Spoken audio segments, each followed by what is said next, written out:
All right, everyone, we're good to go. Thank you so much for joining in. Michael and I today will be hosting the Ed session for you and walking you through what we've been hearing and seeing in the market and what we've been working on internally as well. Um, and today's session and today's topic is largely around the learning framework that we use when we work with different organizations around the world, and also how we're using AI along with this framework to really help transform and rethink L&D and different components within L&D. So we're really keen and very excited to show you all the new advancements and developments that we have in this space. And we'll kickstart with Michael introducing Nordscape and just walking us through what we do and why we do it. Over to you, Michael. Right. Thank you so much, Kathy. Good morning, good afternoon, good evening, everyone, depending on where you're dialing in from. Thank you so much for spending this time with us. We hope that we'll be able to share some insightful insights and make your time worthwhile. Right. So let me begin by quickly introducing the organization to you. All right. So, all right. Oh, before we do that, let's quickly do a tech check, perhaps. All right. So if you can hear my voice clearly, could you please give me a thumbs up?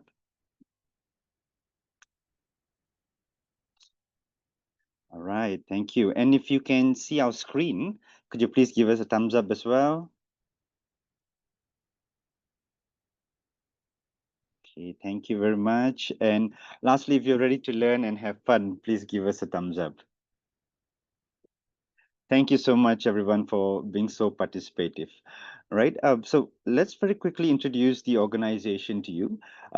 So at Knowledgescape, we're actually the world's largest experiential learning technology company by virtue of number of experiential learning offerings that we have on our platform. At the moment, we have about 100 plus experiential learning offerings on our platform, and that number is growing as we continue to add on new exciting simulation and stuff on our platform. Now, geographically, we are present in the 6 locations, as you can see. India being headquarter, and myself, I'm out of Malaysia. I'm part of the APAC team operating in Malaysia. So from the APAC region, we have presence in Malaysia, Indonesia, and Singapore. And from this region, we support the entire APAC region. Now, India is headquartered. That's where our founders and largely the entire team sits. That's where Khyati is based out of also. And we have a team as well in the UK as well as in the US, supporting the European region as well as the US markets. Now, the nature of how we work in APAC is that every country has different language requirements. Therefore, our simulations have been translated actually into more than 10 over languages to cover various regions. Now, in countries that we do not have a physical presence in, we have a network of 500 plus facilitator and coaches, as well as 20 plus partners in different countries that would support our learning development needs, right? Uh, all right, next. And on every given year, we have the privilege of working with 400 plus leading organizations and engaging with 500,000 plus learners, right? And we are trusted by some of the leading brands across different industries and some of the biggest names you can see in banking, tech, consulting, and more, right? And together with some of this amazing companies, we've had the privilege of winning some HR awards in the industry, right? Some of the Brandon Hall awards, and we've also, been listed in the watch list company of, as a watch list company in the training industrialist, and we've also recently got an award as a great place to work.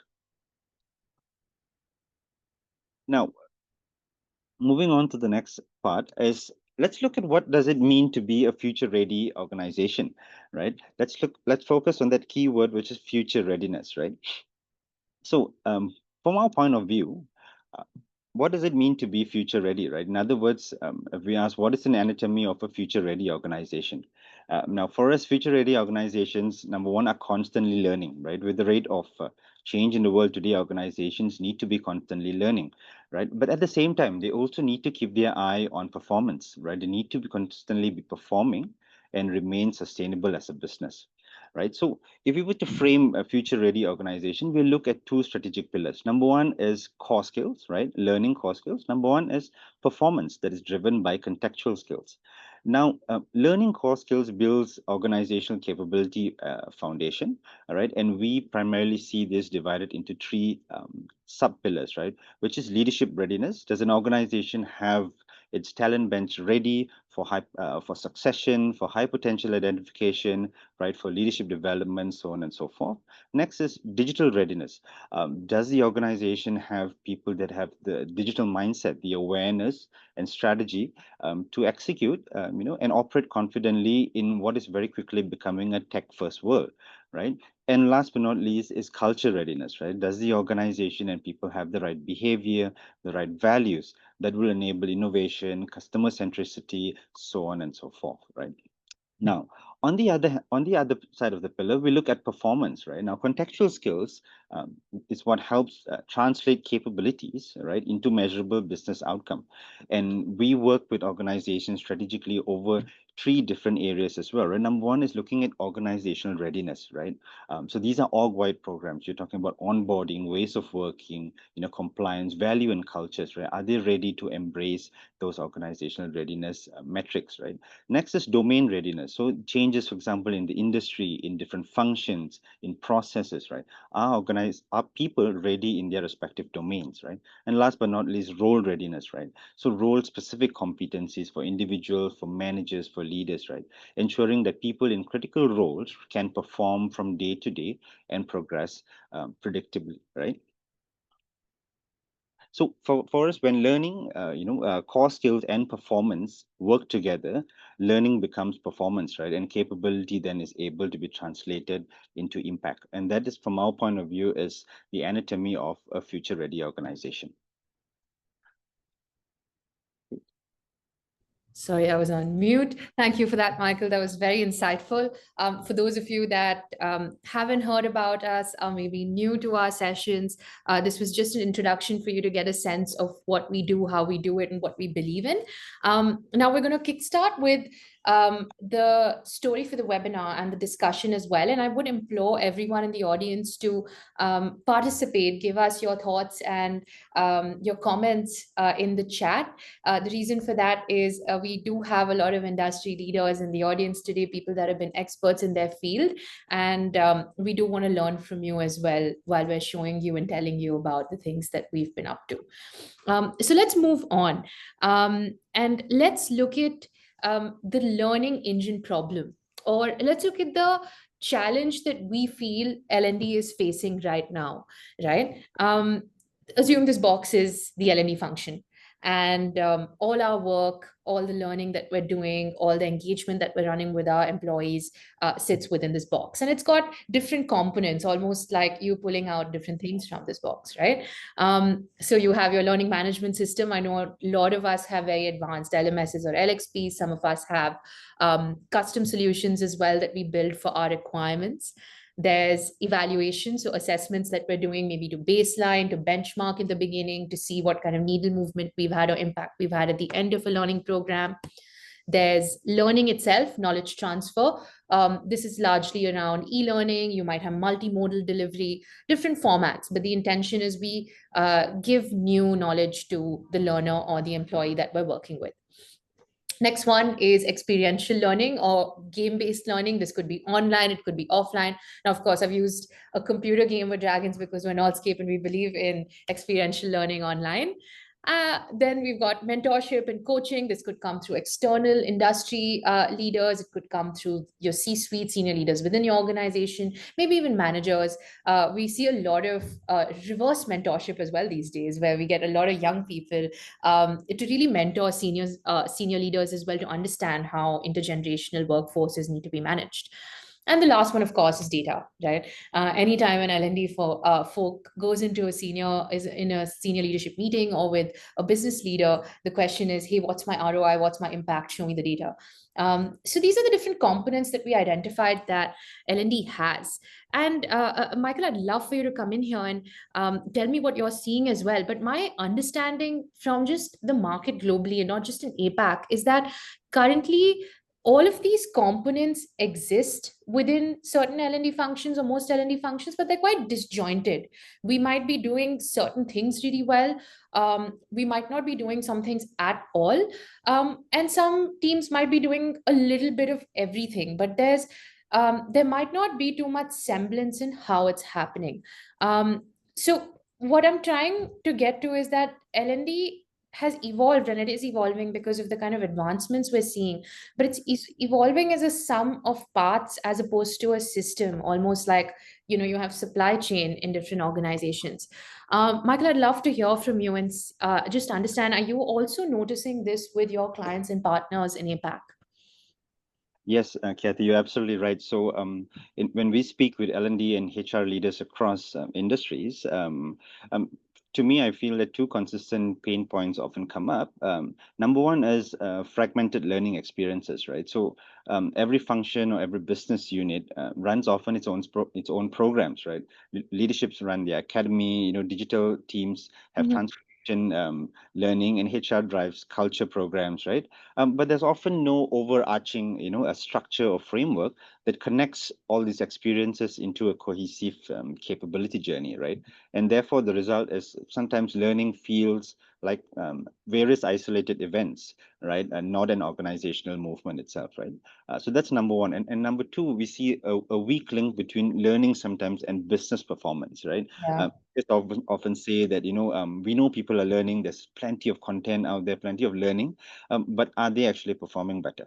Right. So without clear metrics, business behavioral reinforcement, right, and contextual application, the business impact of learning oftentimes is hard to measure, and many programs therefore stop at just knowledge acquisition, but not really skill application or business outcome. Absolutely. And I'd love to hear from the audience as well. So we do have a poll coming up. If you can tell us what your current state of L&D is. Is it a seamless system that you've built within your organization? Is it something that's a little disjointed? Maybe you do have certain parts working together. You have data flowing from one part of your system to the other. Maybe you're doing it entirely in a disconnected manner. That's also fine. I think L&D is really going to grow by leaps and bounds and change and innovate in the next few years. Or you could be someone who doesn't have a formal L&D function at all. In fact, we met with a very large organization in India. It's one of the largest consumer durable brands, and they essentially did not have an L&D and HR function for the longest time. So it does happen. But we're going to give it 2 more seconds and end the poll. I'm just seeing the numbers. Here we are. Right. So, Michael, we've got most people saying that it's slightly disjointed. Um, we have 6 out of 22 people that responded saying that their L&D system is currently seamless. Wow, that's great. Right. I'd love to hear from all of you in the audience to also just share with us what you're doing currently, what the best case practices are, why you think it's seamless, maybe what kind of tools you're using in order to make sure that it is seamless. So do share with us in the chat what it is that's working for you and not working for you. But we'll move on. It's good to see that a large part of the audience today either has a seamless function or is on their way to building a seamless function. I think for us also as partners with a lot of these organizations, it's a very heartwarming to see. But we'll move on and we look at the vision that we want L&D leaders to work with when they're working on revamping their function or reimagining their function in this day and age of AI, right? And we have a few key questions that we want you to think about when you're looking at reimagining this slightly disjointed organization or maybe some of parts within L&D, right? The first one, first and foremost, are you diagnosing before prescribing? Or is the learning program just something that you identify a need without really looking at data and then move into it? Are you giving your learners a chance to practice, or are you stopping at knowledge transfer? And practice could be anything. It could be on the job, it could be through role-playing exercises, but is there some way for the learner to really practice? Are you able to reinforce learning? Because in our experience, after the learning program is over, adoption, impact, And um, translation to business goals from learning, like Michael mentioned, only happens once reinforcement is done in a very intentional, thoughtful manner, right? And most organizations do a few learning components very well, few connect all of them. I think our audience on the call is an anomaly today to that statement, though. And the last one, which is also key, I think, to what we're trying to do at Nolscape as well, is are you leveraging L&D to drive performance and really grow your business, or is it just a tick box or another activity that you're taking on because you have to do it? Right, what's the approach that you have towards L&D? What's the approach that your business leaders and senior leaders within the organization have towards L&D? Again, Michael, I just wanted your thoughts here. Where do you see organizations that you work with thinking about these 5 questions or statements that are on the screen, or do you feel like L&D professionals are missing out on some of these and should consider them? Yeah, that's a great question, Kathy. So, for me, I think just like our audience here today, most organizations are really becoming aware of the disconnect, right?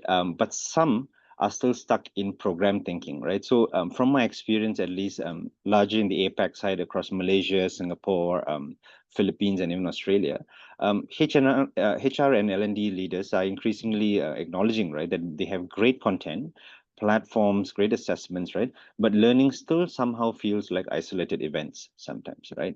They know that there's fragmentation, but many are still measured by program delivery metrics, right? Where it's like attendance, completion, satisfaction, those kind of things, but not really for capability and performance outcomes, right? So while awareness is growing, mindset and measurement systems still haven't fully shifted yet, right? So if I were to kind of categorize it, right, Kathy, I would say that the maturity curve for organizations are still slightly uneven. I would categorize it probably into three, right? Emerging, number one, emerging, evolving, and mature organizations, right? So emerging organizations are still organizations that are probably running some ad hoc programs by department, and often learning is seen as probably a training calendar that you set up, right? Evolving organizations, on the other hand, have begun to build academies and role-based pathways, but somehow still not integrated with performance. Now, there are organizations that are mature. Now, the mature organizations, they view learning as an ecosystem, right, that connects skill, data, and business outcomes. Often, these are tech enabled, right? And also, these are largely organizations that are very heavily reliant on tech. They are able to reach this maturity curve, right, or this maturity level. That's how I see most of the APAC companies. So if I were to summarize, I would say most APAC companies are probably still in the middle tier, but there are some that have moved up to the mature area. Yeah, I think I fully agree with you. And I was just going through the chat as well, and we have a few members in the audience who also shared their response. Where I love Vivek's approach, where he's saying that their L&D, they have a dedicated L&D team, but they also have senior leaders in every business unit that's almost accountable for L&D as well. And I think that's such a good approach, right? The minute you make business accountable for L&D in terms of its resource allocation and outcomes, it's not just one function that's driving this intervention across the organization. That's very helpful. Very, very good, I think, insight, Vivek. I think if everyone else on the call as well. And we have Supriti, who's telling us about how they're a very large enterprise. Obviously, budgets are larger, the headcount is larger. Very similar to a lot of organizations where we work with as well, where they're quite advanced in how they're doing L&D. And they run different programs that are almost designed or budgeted for optimally as well. Both Supriti and Vivek, I think y'all are almost like exceptions to the rule as well when we look at a lot of the small organizations, but the larger ones, of course, maturity I think adds to that. That change in pace. But Michael, I want to move further very quickly and also address the elephant in the room. I think most organizations and most conversations that we're having right now don't necessarily go by without mentioning AI, right? Yeah. So I wanted to get your sense on how L&D is viewing AI right now, and if there's a way for them to really leverage this new technology that's come in the last few years. Yeah, all right. That's a great question, Kathy. And I think today in the conversations at least that I'm having, I there isn't a conversation that does not have AI mentioned in the conversation, right? The buzz and largely a lot of conversations are centered around AI. I think AI is something that most organizations want to adopt, right? So from what I'm hearing, at least in APAC, most organizations are in the middle, right? They are strongly curious, a lot of them making early moves, right? But not yet full steam ready to embed AI Mm. deeply across, inside design and reinforcement, right? Many organizations are ready in mindset, right? They see the need, partially ready in capability as well. They've got some tools, they've experimented a little bit, but few are truly ready in terms of, system, process, integration, and culture to embed AI, right? Now, I think personally for me, the ones who will really succeed are the ones who treat AI not just as a tool, all right, or a content generator, but really as a structural capability, right? One that is integrated with learning strategy, measured by performance outcome, so on and so forth. Thank you for that, Michael. That was so insightful. And I'd love to hear from the audience as well. What are you doing with AI right now? Is it still limited to let me make a lesson plan or let me use Gamma to make a deck for delivery? Or maybe make MCQ questions that I'm then putting onto Articulate or my learning management system? Or are you actually thinking of new innovative ways to embed that into your learning or to maybe optimize and streamline processes? So please do share with us. But I fully agree with you, Michael. I think um, L&D can really leverage AI, in my opinion, in three different ways. One is moving just from, hey, this is my attendance, this is my completion rate, these are the MCQ or evaluation scores, to really giving insights. And we try and do this with our product as well. As you know, the report isn't that comes after our simulations or our products isn't just a compilation of data. It's really insights from that data to tell the learner, hey, this is where you are and this is where you need to be. So analytics, of course, I think will take a very, very big leap forward with AI. And I don't think that a lot of LMS, LXP platforms, or even ourselves for that matter, are there yet, where you're able to build this one seamless system that's driven by AI, all the way from onboarding the learner to kind of managing or closing that learning journey or doing enablement with them, right? But I think that that's where we want to get. And for everyone on the call, if you're using it just for content, I would implore you to really think, and push your teams as well to think about how AI can be used beyond that. I think we're ahead of the stage where AI is only used to generate content. And the last one, I think my favorite, since it is Noldscape, is to move from static learning to experiential learning. It has never been easier for us to generate interactive videos, make small games using AI or low code, no code tools. So, really, how do we immerse the learner within that learning journey as opposed to just saying, hey, this is your content, take it, right? Um, and I think a lot of the people in the audience also are kind of speaking of the same thing, where Lokesh, lovely to hear AI is fully embedded in the products and solutions that you deliver to your customer. We'd love to hear a little bit more about what it is that you do and how you're using AI. I think that's always helpful. Um, Supriti is telling us about how AI can suggest role-based programs, can be used as a coach. At a very primary level, it has minimal errors, can be used for talent management. Fully agree, Supriti. And I think for Michael and I and the rest of the organization also, it's our dream is to kind of build this seamless system where these products kind of interact with each other and the learner gets exactly what they want, what they need when they want it. Um, so I think we are I think as a system or as a industry really exploring it and embracing it. And Michael, just out of working with you in APAC and then in India as well, and with the UK Europe team as well, I feel like APAC is definitely ahead of the curve. There's a little bit more openness to exploring and learning. So that should give us a leg up in the long term as well. But I did want to speak a little bit more about how we use AI within our 4E framework. So I'm going to start by introducing the 4E framework and then talking a little bit more about the products that are under them and how we've been integrating AI into them in the last few years. So this is the 4E framework. For those of you that have worked with us, have been in conversation with us, you will know that we use this framework to design all our learning journeys. It does guide every design principle, every engagement that we do, whether it's internally or even externally for that matter. And we start with evaluate. Our first step in any learning journey with any client is to benchmark, right? What is the skill gap? What is the current proficiency level? And what are we looking to achieve? So really that goal or movement towards, hey, how is this going to link back to my business outcomes? What's my impact going to be? That's what we establish here at evaluate, which is why the framework is also called the 4E learn to perform framework, because we convert learning into performance, right? Second one is very straightforward. It's educate. I think we've been doing this for time immemorial. It's just knowledge transfer.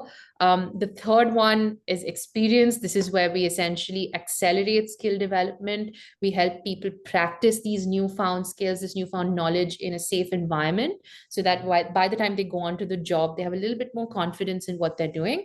And the last one, of course, is enable. I've finished my learning journey. I've left the classroom. I've logged out of my learning management system, but I still have doubts. And I'm not necessarily sure how to implement it on the job in the context of my job. And that's where maybe we can use AI in order to help them, right? So almost like AI coaches. Now, Michael, we know we have this framework, we know we use it, but when you're working with different clients around APAC, do you think that they're starting with benchmarking and evaluation, or do you think that a lot of organizations will kind of pick up wherever within this 4E framework and kind of run with it? What's your reading on how L&D is approaching learning and performance within our current day and age? Yeah. So I think for APAC, right, Kathy, Mm, similar to what I mentioned earlier, I think there is various levels, right, of organizations. The mm, mature organizations, yes, I think some of them have really embraced this whole connective system, right, engine starting from evaluate like to right up to enable. But I think majority of the organizations are still probably stuck with probably implementing maybe two E's or at best cases three, right? yeah, And the most common one I always see is organizations are always focused on educate, right? On generating content and rolling out e-learning, on onboarding the most shiniest and best yeah. LMS tool, right?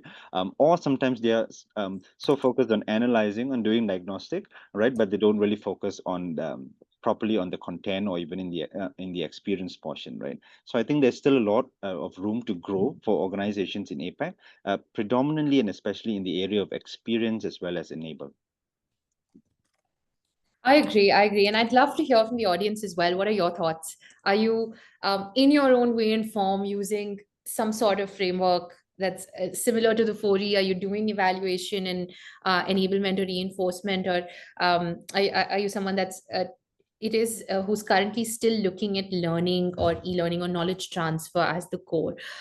We'd love to hear from you, understand what you're doing. I think we have a lot of pioneers on the call today, so it's really good to see that there is that innovative spirit. But let's move on, Michael, to how these 4 E's for us translate into different products as well, right? And how we're really embedding AI into these different products to provide a contextual and personalized experience to the learners at whichever stage. And I did want to call out as well where, a lot of times, even though it's a framework, we do implement it almost in a modular format where certain organizations come to us and say, hey, I already have my evaluation done and I have my baseline scores. Can you use that and now help me design and educate an experience, which is also fine. Certain mature organizations that have very large L&D functions already have a very strong coaching and mentorship program in-house, in which case then we say, okay, we won't get into that for you, but the lead up to that coaching and mentorship, why don't we help you look after that? So it really depends on what you require and how you require it. And the framework kind of gives us the freedom to meet you where you are, where your organization is. So I did want to bring up the 4E suite. Now, I'm not going to spend too much time on all of the products itself. We do have a few new products that we're going to be teasing in the call today. And should you like them, want a slightly more detailed discussion, then we can set that up ahead of the post this call as well, and give you a little bit more time and walk you through what we have. But Michael, let's start with evaluate. Now we've got these two assessments in evaluate, right? The conversation AI assessment and the nano AI assessment. Both of these are experiential tools for evaluation. What that means is it's not a rote MCQ or Likert scale evaluation questionnaire that most traditional L&D companies would be having or people would be using. And in my experience, I feel like this is the way forward, even for something like assessing or benchmarking or evaluating, because it helps us capture not just quantitative data about the learner, but also qualitative data, because I'm able to then pick up on tonality. Let's say if I'm doing something for sales, right? Sales pitch, for example, does this person have the skills or not to go in? Are they pitch ready or not to go in and start doing their job? What are your thoughts, Michael, on using experiential learning for evaluation? Do you think that clients that you're working with are currently doing this, or do you think that our industry has a slightly longer way to go in accepting AI for evaluation? Yeah, I think in my opinion, Kathy, organizations still have quite a long way to go, especially when it comes to using AI for assessment. So typically for this kind of assessments, for role assessment, for example, right? Usually what organizations will do is they will have physical interviews, or they might have physical role plays, right? Where you come in and they set up a meeting room for you or a boardroom for you, and you come in, you have a laptop in front of you, you have to answer some emails and then pick up some calls that will be simulated in the office, right? So Yeah. these are the are currently what are the usual practices of most businesses when they want to evaluate your skills on the job. Now, the challenge with this often is it's time consuming and it's really costly, right? You've got to get so many people involved Yeah. in the entire evaluation process. So the way I see it, I mean, once AI matures and once organizations are able to adopt this, this is a game changer, right? Because right now you can scale this and you can do this for so many people and get unbiased, objective insights, right? As people participate in this assessment. So I think this is really amazing. Thank you, Michael. Yeah, and I'm very excited as well. But before we move on, I also wanted to just address a few of the comments that we have in the chat. Parag asked us how are we doing this with shop floor employees in India? So Parag, I think with frontline staff, we have in the past run the 4E framework for cultural transformation, for certain cases, high potential identification, leadership training as well. However, of course, the language then changes because we then use a mix of Hindi and English. It is, and in the more scale you have, I think we reduce the amount of touch that you have, high touch that you have within that or within that engagement, and we start looking at more high tech solutions for your scalability as well, just to make sure that your cost is lesser, your operational, the effort that you're putting in is less as well. But I think we've done this for a few of our clients across the Tata companies as well. We worked with Air Asia and their ground staff as well on cultural transformation. So we do have a couple examples. I think, post this call, we'd love to connect with you and walk you through what happens with frontline staff. Lokesh says he has a very similar framework to the 4E. I'm not surprised, honestly.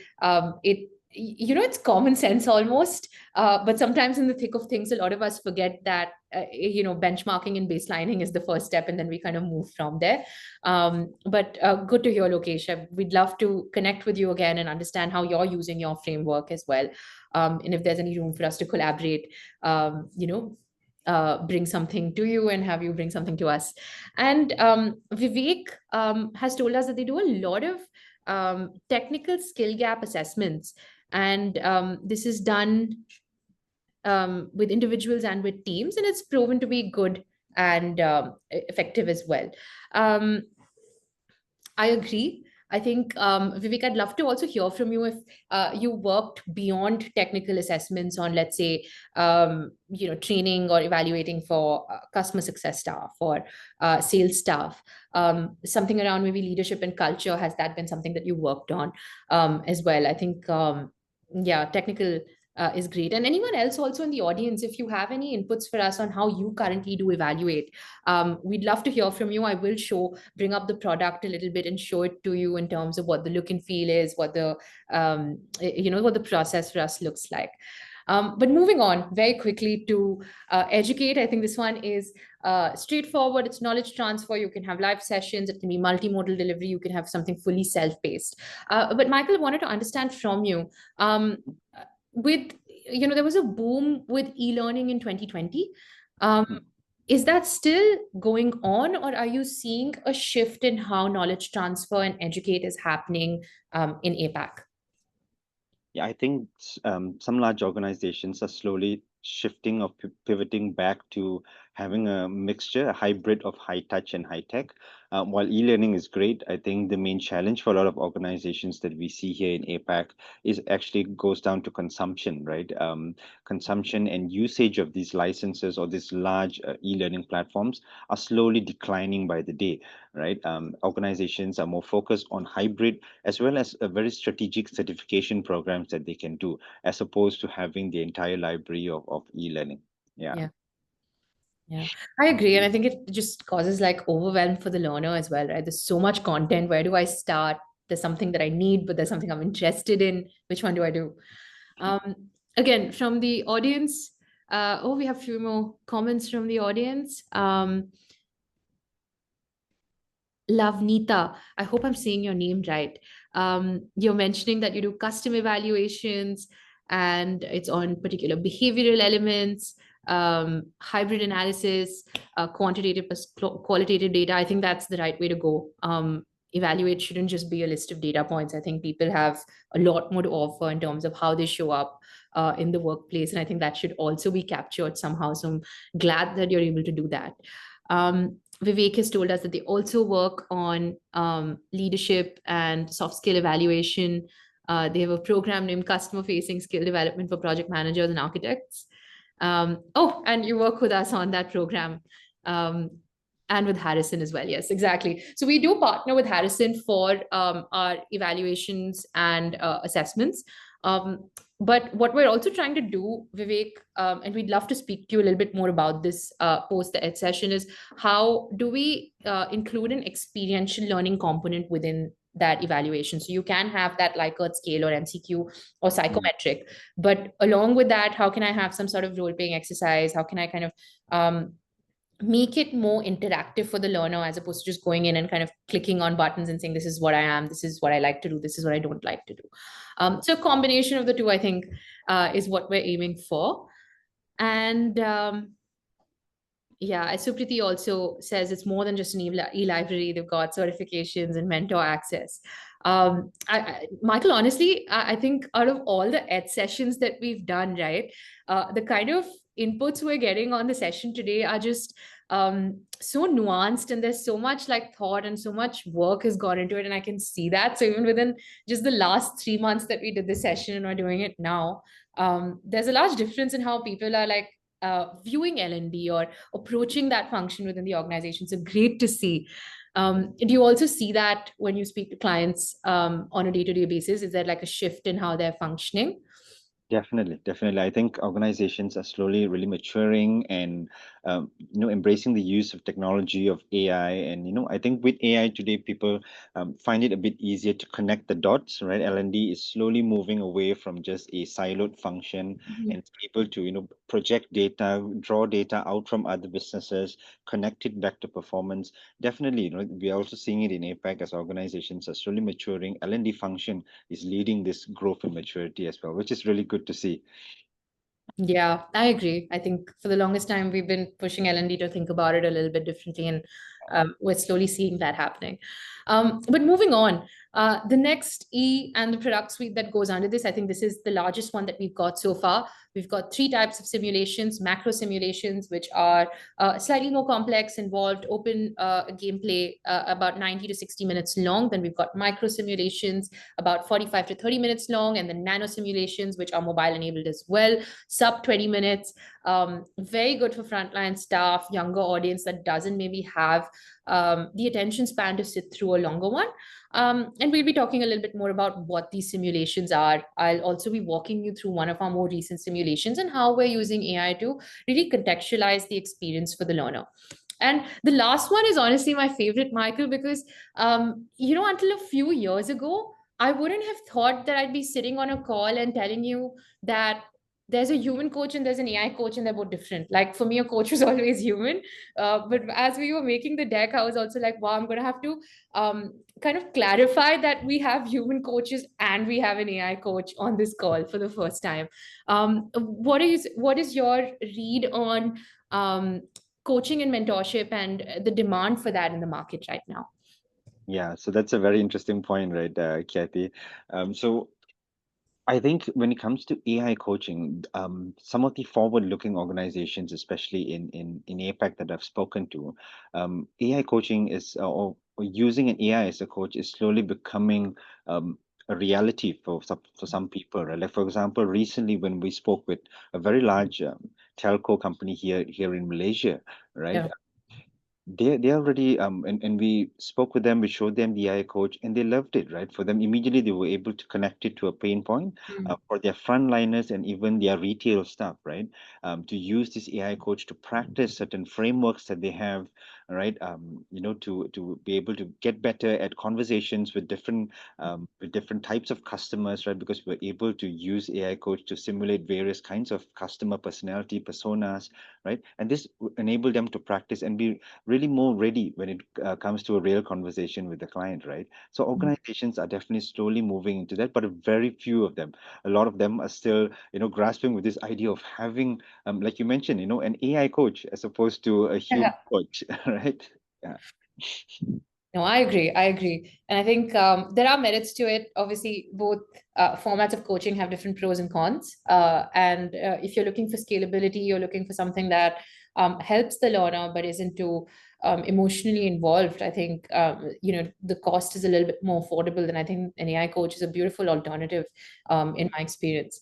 But let's move on very quickly. I'm mindful that we have about 20 minutes to finish the ed session as well. And I do want to spend some time doing the demos. So we'll just look at two examples of what the learn to perform framework looks like in action. And just for the ease of understanding, what I've done is I've split this into two different case studies. One where we look at only evaluate and how we use experiential learning tools for that. So that's the first one we're going to go into.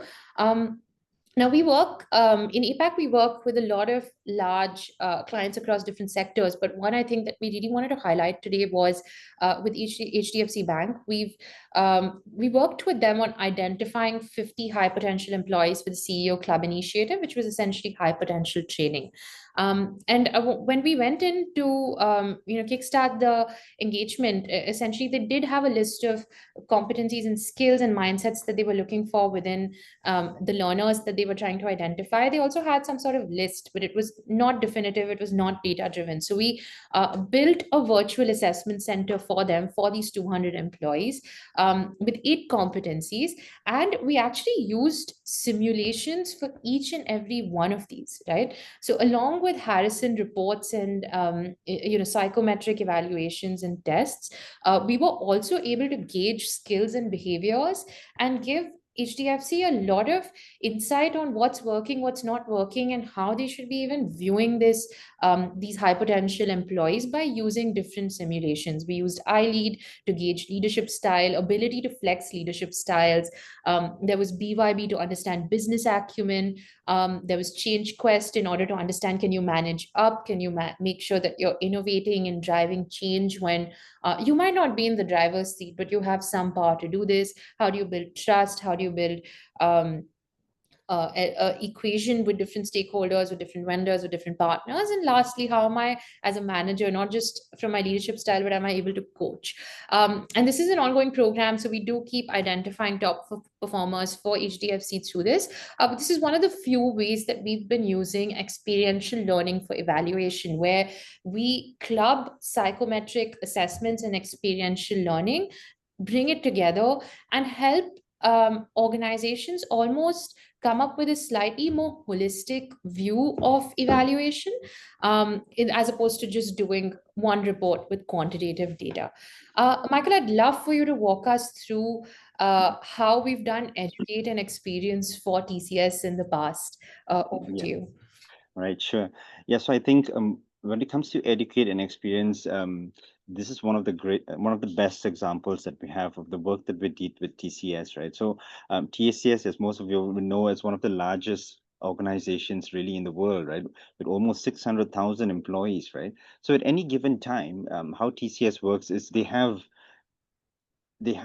a large number of consultants that are ready to be deployed, that are ready on the bench, right, but they can't be deployed yet. So that was the main problem statement that they had. Here they had a group of 7,500 bench employees who struggled to clear client interviews. Now they are technically sound, right, they are highly skilled and trained, but what the major challenge for them was really the communication skill gap.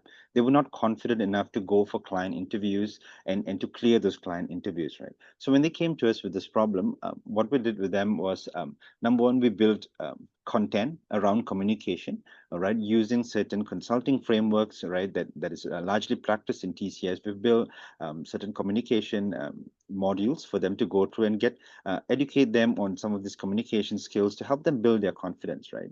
And next, then we moved into experience. Now, this is where the game changer happened, right? Where we were able to create scenarios using our simulation, using Genie, right, to build a custom simulation that mimics almost a real life interview that these people will actually face in real life. So what that did for them was they were able to then really practice that skill, build that level of confidence, and the result is amazing, right? After 6 months of going through this intense development, practicing the simulation, they were able to then clear these interviews and get deployed into project, right? So this is one of the amazing case studies that really showed a business impact to an organization. Thank you for that, Michael. And I think all of the engagements that we take on, we do endeavor to kind of highlight the business impact, whether we're starting at evaluate or we're starting at any of the other three E's as well. Now, just to give everyone an overview of the suite of simulations that we do have under experience, here you will see that you can buy the library of the simulations that we've got. We've got this in 10 plus languages. We're always translating into new languages as well. Like Michael said, APAC is very diverse when it comes to linguistics. So there's that option. There's also the option for you to buy or subscribe to just one or a few simulations as well. And lastly, and I'll speak a little bit more about this at the end of the call, we do have a simulation builder that helps for development of simulations that are very contextual to your organization and your organizational needs. So it will be role, domain, and level specific should you want that. So there are different ways in which you can essentially embed experiential learning within your learning function or your organization.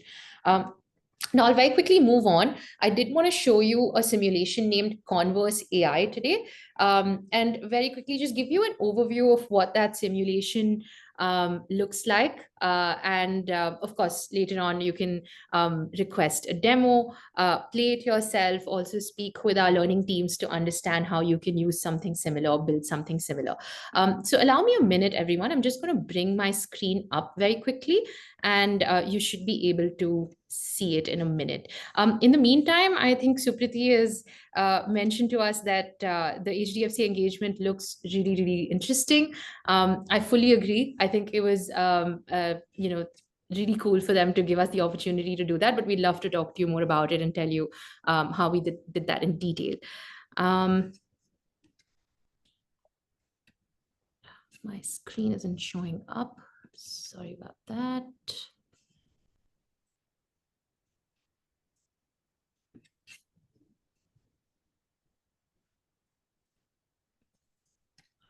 I will share my desktop, and here we are. Michael, is my screen visible? Yes, yeah, visible. Okay. All right. I will just also share my sound with everyone.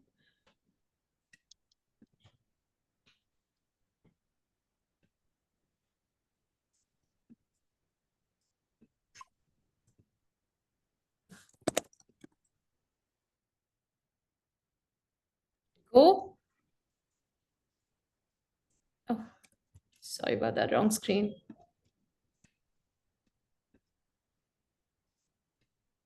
There it is.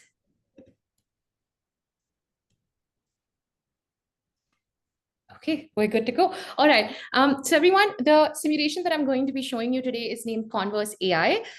Essentially, in all of our simulations, it's almost like a video game, right? If you've ever played Call of Duty or Need for Speed, you take on this role of this fictional character and kind of go about your life within the game. It's very similar, right? You are joining a fictional organization. We can customize it to make it your organization as well. But in most base versions, you're joining this fictional organization in this fictional role, and you're going to play that game or that simulation in that specific role, right? So let's begin. Consulting skills by immersing you in realistic work-life scenarios. In this simulation, you are Mel, an associate consultant at Novatech. So we're starting off by just giving you an introduction of the organization, the role that you're going to be taking on. Hi, Mel. Good day. I'm Nora, your HR manager. As you know, Novatech is a top professional services firm that provides innovative, value-added solutions to help businesses across industries become future-ready. Now that you've completed your project training, I trust you clearly understand how to identify and address our clients' needs and effectively. So we essentially have given you an overview of Hello, what the Mel. organization does and Welcome where you aboard. work. Our team is on an exciting mission to help our client optimize their existing processes. We're thrilled to have you join us to help make it a reality. You'll be collaborating with both internal and client teams to manage the project efficiently and ensure we achieve our goals. Here's what we expect from you. Drive project excellence by managing tasks effectively, engage effectively and build credible connections. Develop innovative and informed solutions to overcome obstacles. Strategize winning actions to meet client and company goals. So we tell you what your role is going to be.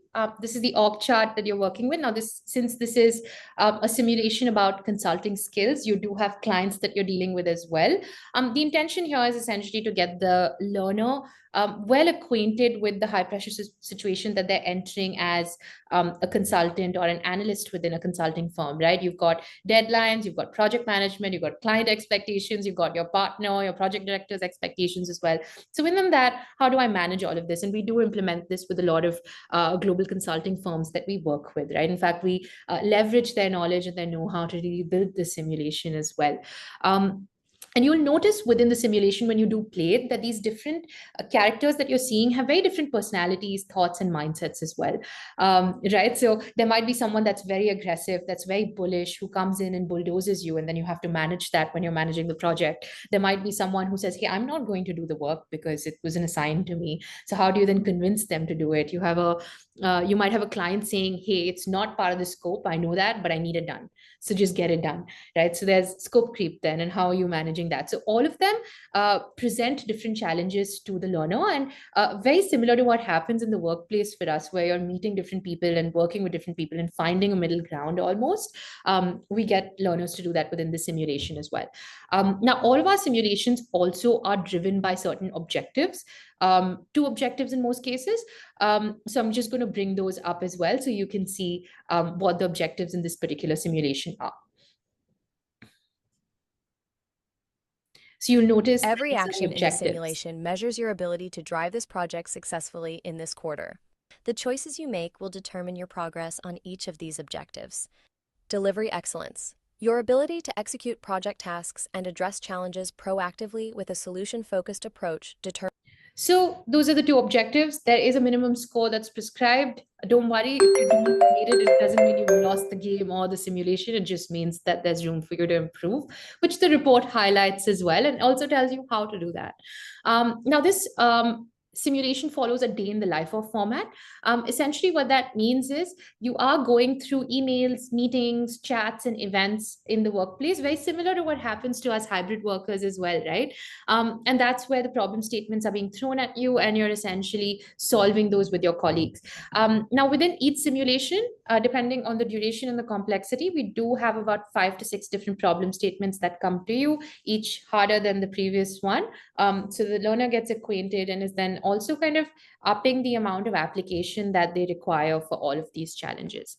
So we'll join the meeting, the first one that we Good have evening, here. team.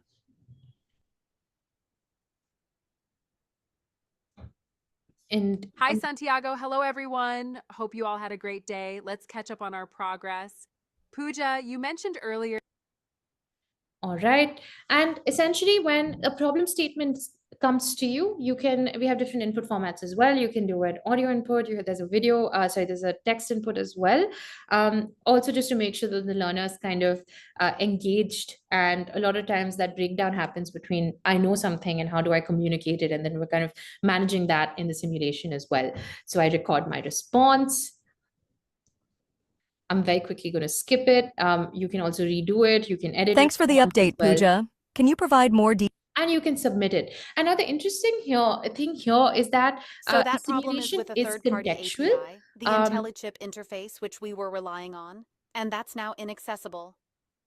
And what happens is, depending on the response that we give, it's different for different learners. So for example, if Lokesh, Vivek, and I played the same simulation, the conversation that the system would have with all three of us would be very different, depending on what our response is. So within that problem statement or within that simulation, we're really trying to help learners and meet them where they are.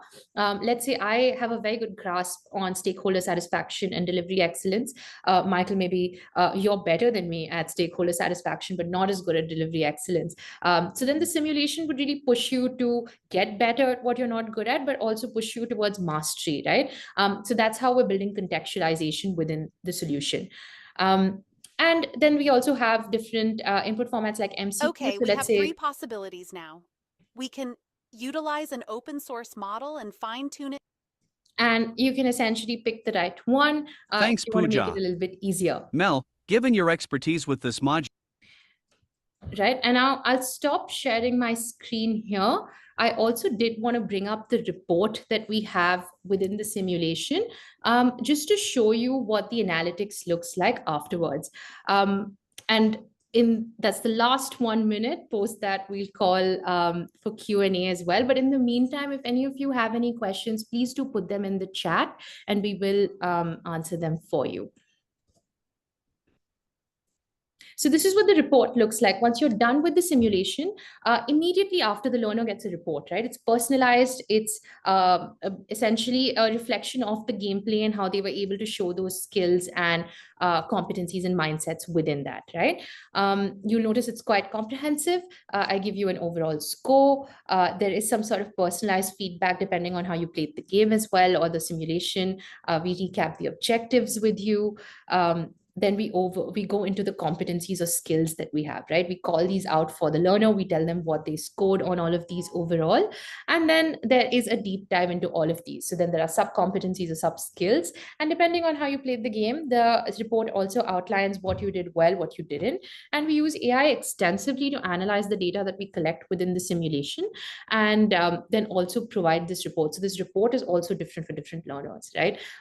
Which is where data becomes insight. And that's how we're leveraging AI. And what we can also do for a lot of L&D teams, and we do this quite a lot, is give you group reports as well.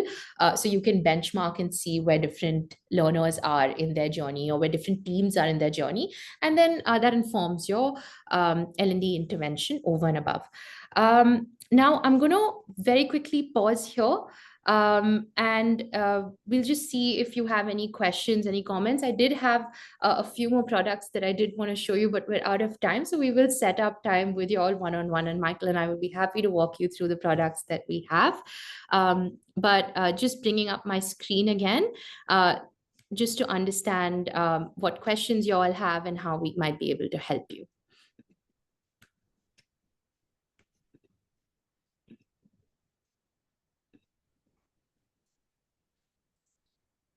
All right, I'm going to move into the chat now. So I have Shivang asking us, where do organizations draw the line with AI and L&D and processes? As the usage of AI increases, the need for authentic hands-on learning will take precedence. How would that impact the overall L&D ecosystem? So I'll start the answer, Michael, but please do chime in. I think You're right, Shivang. We do see a increase in the amount of high touch engagements that are coming our way as well. And I think a reason for that is to not lose that human component while we're using L&D. And even when we're designing systems and processes or even learning engagements at Noldscape, we try and make sure that it's a combination of the two. So you are using AI mindfully when you're looking at analytics, when you're looking at building this personalized experience, but we're not doing away with the instructor or the human element within it. I think it's very important. It brings that emotional component almost to the engagement as well. Your thoughts, Michael? Yeah, absolutely agree with you, Kathy. I think as L&D evolves, AI will definitely will play a role. However, when it comes to, I think AI should be used with caution as well, right? And like you rightfully mentioned, right, use it to drive insights from data, connect systems together. However, when it comes to, for example, like leadership development, leadership readiness, we cannot remove the human component out of there, right? Mhm. Nothing beats having someone to spar with, to discuss, around certain nuanced situations and learning from one another, especially through peer learning, right? That's where really a lot of rich insights gets uncovered through this kind of discussions. Absolutely. Couldn't agree more. And we have Supriti also, who's asking us if we have any simulations for senior leaders. Supriti, we do. We do a lot of custom work for senior leaders because the context is very different across different organizations. We work with IMD very extensively. It's a business school, leading business school for executive education, based out of Switzerland and Singapore. So we bring them in as well to do a lot of training and coaching with senior leadership. And outside of that, we do have a few flagship simulations like Digital Transformation Champion that helps senior leaders look at technology, look at global businesses, look at the different levers that they have to really optimize businesses. We've got one for AI as well. We're in the process of building another very, very cool AI simulation for senior leaders. So in the next few months, we'll be releasing that as well. But definitely, I think we'll set up time with you and walk you through what we have for senior leadership. In our experience, simulations are a really nice, fun way to engage senior leaders throughout a longer learning journey. Any other questions, any doubts? I know we are a minute over time.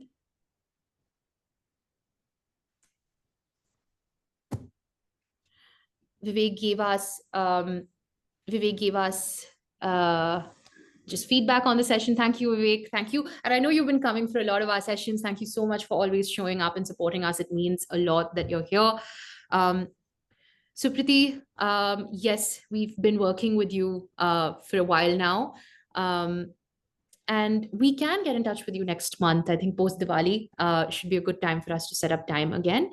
And Jan 2026 is also fine. We'll keep in mind and set up time with you. Any other doubts, any questions, any comments?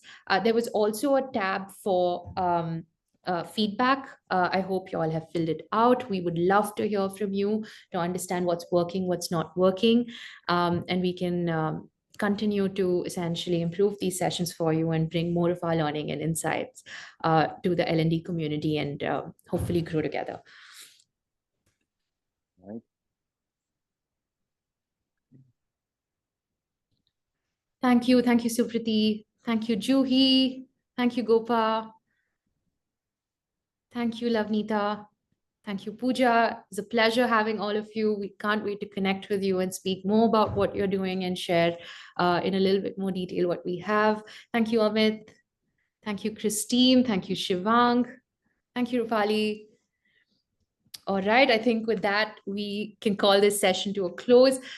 Thank you so much, Michael, for hosting this with me. Everyone else, have a great holiday season ahead wherever you are, and we will see you very soon.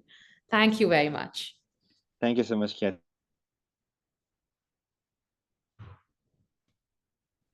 Agentic AI next month. All right, so Priti, we will do that. In fact, we had a little bit more AI in the call today. We removed it in the interest of time, but the next one, I think we'll include a little bit more. That's very helpful.